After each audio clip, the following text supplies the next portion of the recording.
todavía son máis ricos. E este problema que estamos a tratar aquí é un exemplo clarísimo disto. Estamos a falar de problemas de xente que non pode, por motivos laborais, por motivos familiares, por motivos que sexan, facerlle frente a unha débeda, que se queda así o ben e por riba sigue a pagar a débeda, pero ao mesmo tempo estamos falando de directivos, ou temos que falar, ou eu quero falar, de directivos de banca que se van para casa con indemnizacións millonarias a conta do dinheiro de todos e que ninguén llo fai devolver, que siguen con ese dinheiro, ninguén llo fai devolver, nin hai condena ninguna que pese sobre eles. Eu creo que é unha situación que non debemos aturar. Non falemos xa de duques e outros elementos da nobleza que tamén se estuveron lucrando e que lo pilla de refilón na historia, pero non é ese o tema.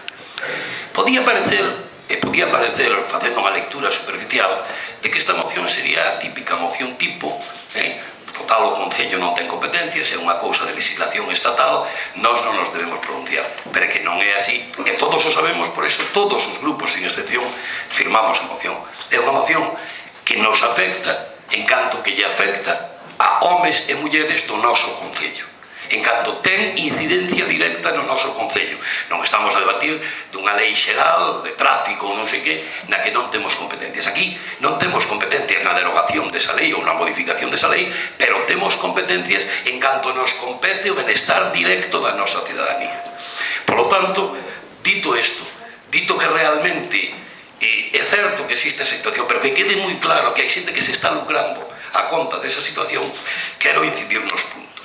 Creo que é de lei dirixirnos como un concello máis. Eu quero supoñer que despois do de Moaña, despois do de Cangas, en Tui tamén hubo, e despois me referirei a algún logro.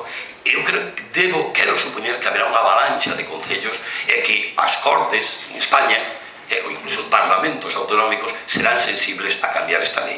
Porque vexámoslo como vexamos, non hai dereito de que se a min me prestan algo e adquiro un ben con eso, e ese ben o pasaron, logo, con ese ben eu non poida pagar a débeda.